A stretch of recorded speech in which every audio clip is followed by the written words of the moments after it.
आज हमें इनवाइट किया गया कि अपने कैरियर के बारे में बताएं आप लोगों को। एक्चुअली आप लोग जिस प्रोफेशन से जुड़े हैं वही लक्ष्य होता है, वही कैरियर होता है।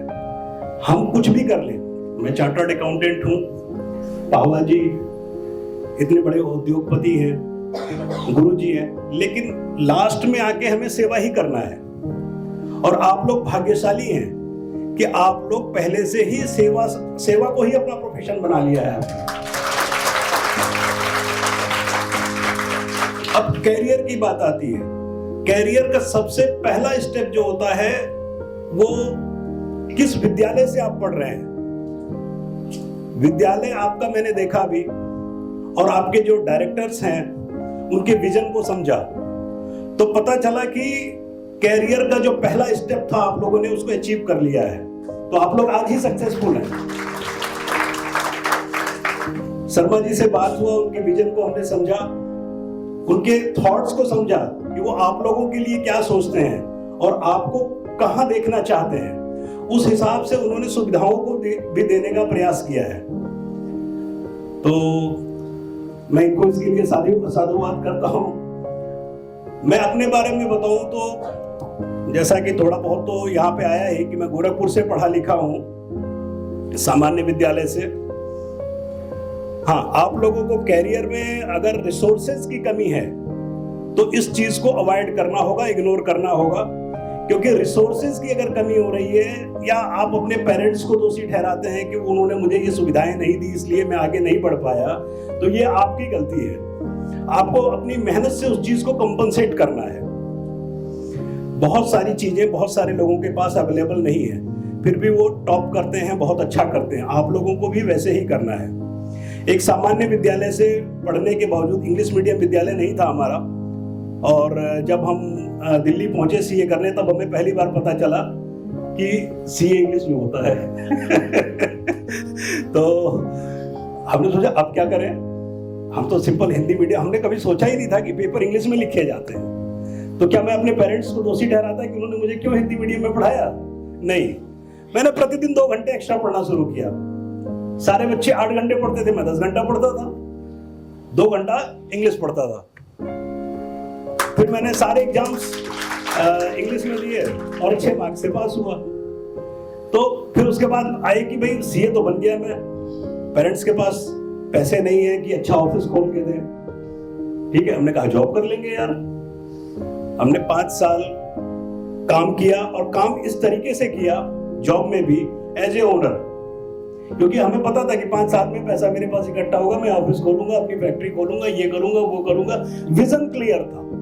तो आज से आप लोगों का विजन क्लियर होना चाहिए 10 साल बाद का, कि मुझे क्या करना है, और उस 10 साल बाद को सोच के आज मेहनत करना है। कभी भी इस भाव से कार्य नहीं करना चाहिए कि मुझे जितना पैसा मिल रहा है मैं उतना काम कर रहा हूं, बहुत है। ये आप किसी और को धोखा नहीं दे रहे हैं, ये धोखा आप अपने आप को दे रहे हैं, क्योंकि आपको किसी का प्लेटफॉर्म मिला है सीखने के लिए। और मैंने बच्चों में देखा, बच्चों में क्या, मैंने खुद में देखा कि जब हम पढ़ाई करते थे ना तो हम फ्यूचर के बारे में सोचते थे, ये करूंगा वो करूंगा, एक बार सीए बन जाने दो, ये करूंगा वो करूंगा, ऐसा करूंगा वैसा करूंगा। बाकी ये सीए तो बेवकूफ है, इनके पास थॉट्स ही नहीं है। क्यों? क्योंकि हम चुपचाप एक कमरे में बैठ के पढ़ाई कर रहे हैं, हमारा दिमाग खूब चलता है। लेकिन जब फील्ड में आते हैं और हमें सपोर्ट नहीं मिलता है, जो हम करना चाहते हैं वो कर नहीं पाते हैं, फिर लगता है कि यार पढ़ाई लिखाई तो बुक तक ही ठीक है। सोशल लाइफ में क्या होना चाहिए वो हमें करना पड़ेगा, और जो आपने पढ़ा है और जो प्रैक्टिकली होता है, दोनों में बहुत अंतर है। तो आपको दिवा स्वप्न नहीं देखना है, आपको अपने सब्जेक्ट पे, सिलेबस पे फोकस करना है, अपने टीचर्स का रिस्पेक्ट करना है। उन्होंने कह दिया कि ये करना है, 4 बार रिवाइज करना है तो करना है। आपको डाउट नहीं करना है कि इन्होंने क्यों कहा 4 बार रिवाइज करने का। हमें पनिशमेंट मिलता था, हम गए टीचर से पूछा भाई कि ऐसे ऐसे है, प्रॉब्लम आ रही है, तो उन्होंने समझाया उसको, बोले 5 बार रिवाइज करके कल तक आना है। अब हम लोग का लाइफ शेड्यूल ऐसा था कि सुबह 7 से 11 क्लास, 11 से फिर 8 बजे 9 बजे तक हम ट्रेनिंग में होते थे। फिर दिल्ली के वो बस 1-1.5 घंटे सफर करके और शरीर थक जाता था। फिर आके खाना बनाया। खाना बनाने के बाद अब गुरुजी ने बोला 4 बार रिवाइज करके तब सुबह आना, नहीं तो मत आना। तो फिर 11 बजे से 1 बजे तक रिवाइज किया और फिर सुबह 6 बजे उठ गए क्योंकि 7 बजे क्लास। ठीक है।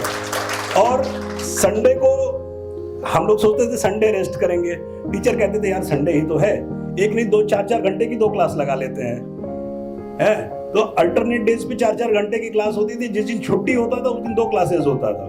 तो वो हमारे वेलफेयर के लिए, हमारे लिए वो करते थे। उन्होंने भी तो अपना संडे खराब किया, वो नहीं भी क्लास करते तो हम क्या कर सकते थे, लेकिन वो हमें टाइम देते थे। तो टीचर हमारे वेल विशर हैं, इसमें कोई डाउट नहीं है। जब कोई टीचर आपको ज्यादा डांट रहा है, इसका मतलब वो ज्यादा आपसे एक्सपेक्ट कर रहा है और वो आपके फ्यूचर को इंप्रूव करना चाह रहा है। एक बार की घटना है, एक मेरी भांजी है, वो इसमें जॉब कर रही थी। तो जॉब क्या मतलब ट्रेनिंग का पीरियड था उसका। तो उसने मुझे फोन किया कि मामा मैं जो है जॉब छोड़ना चाह रही हूँ। मैंने पूछा क्यों? बोली वो मेरी जो बॉस है ना, वो कहती है हर 1 घंटे में रिपोर्ट करो। मैं कैसे रिपोर्ट करूं? मैं नहीं कर सकती, मैं जॉब छोड़ रही हूँ। मैंने कहा यार चलो तुम छोड़ो उनकी बात, मेरी बात मानती हो ना? बोली हाँ। मैंने कहा 1 घंटे पे उसको रिपोर्ट करो। 1 घंटे पे रिपोर्टिंग लेना इजी है क्या?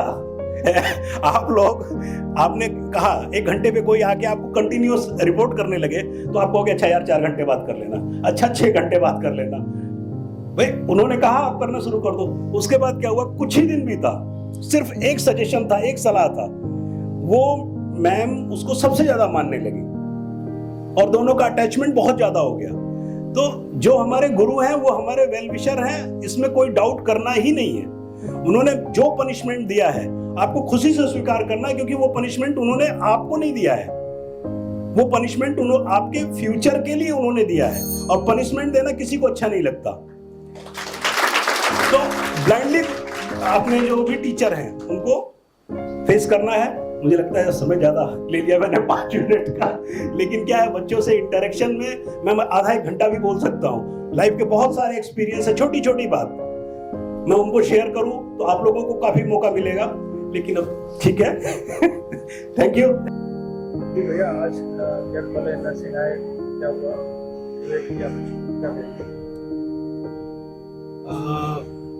बच्चे तो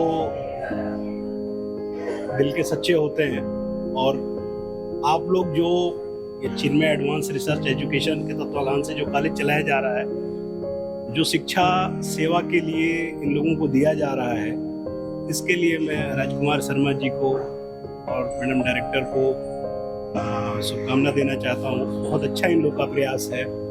अंत में सेवा ही हमारा धर्म है और इसको अगर हमने प्रोफेशन बना लिया तो हमारा जीवन सार्थक हो गया।